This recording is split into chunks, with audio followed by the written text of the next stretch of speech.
les travaux évoluent bien. C'est depuis hier seulement et aujourd'hui que l'entreprise n'est pas à pied d'œuvre. Donc, comme l'excellence l'a bien dit, c'est juste un petit problème. Les problèmes en question, c'est au niveau de la sous-traitance parce que nous qui sommes là, nous sommes maîtres d'ouvrage délégués. Ça signifie que nous représentons l'État. Et puis, il est de notre devoir de faire respecter les lois congolaises. Donc, il est juste question que l'entreprise se conforme, notamment dans la sous-traitance avec les entreprises congolaises. Et puis, je pense que dans les quelques jours ici, 2 ou 3 jours, ils vont reprendre les travaux. Pendant la phase de projet, il y a un démarrage, il y a l'exécution et puis il y a la clôture du projet, comme vous le dites. Mais pendant la phase de projet, il y a des réglages, il y a des mises à jour qui doivent être faites.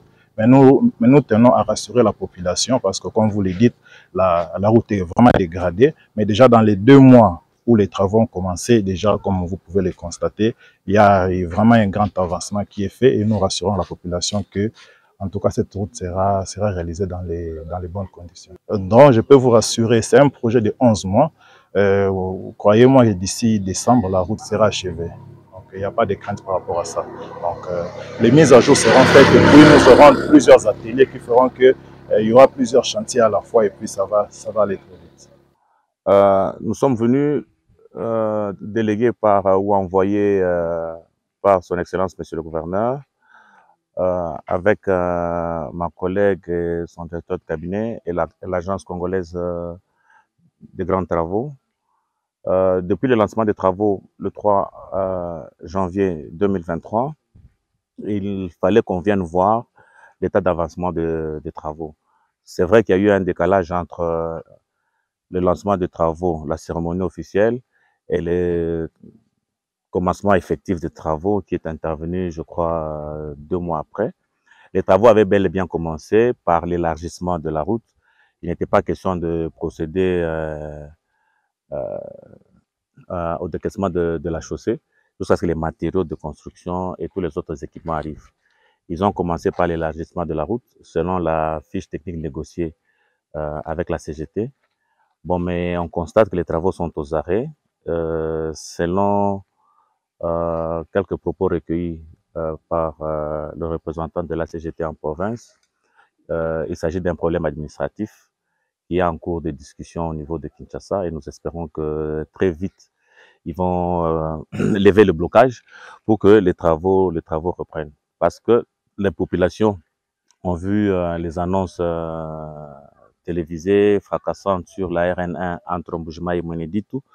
La route s'est beaucoup dégradée, donc il est temps que très vite les lourdeurs administratives, que la bureaucratie soit levée pour que les travaux reprennent. Vous pouvez remarquer que les travaux avaient déjà commencé. L'élargissement de la chaussée était en train de progresser. L'arrêt des travaux, nous le constatons, mais nous allons faire arriver le rapport à son Excellence, Monsieur le Gouverneur, Patrick Mathias Kabia-Machabidji, pour que, à son tour, qu'il lève la voix à qui de droit pour que très vite le blocage qui a fait qu'on arrive à cette cessation de travaux soit levé. Ce n'est pas un problème entre la province parce que les travaux sont sous la direction de l'Agence congolaise de grands travaux. Et c'est cette agence qui a le mandat de faire suivre tous les travaux. Et c'est cette agence qui se constitue, je crois, maître d'ouvrage sur ce contrat. Donc, c'est là où le blocage est administratif entre la CGT et la société qui a gagné le marché. Il faut se rappeler qu'on est ici dans le cadre du contrat de l'État congolais avec l'entreprise Sikomi. Ce genre de problèmes administratifs dans la gestion des grands travaux, ça existe. Il y a une différence entre ce que vous planifiez sur papier et les réalités que vous trouvez sur terrain.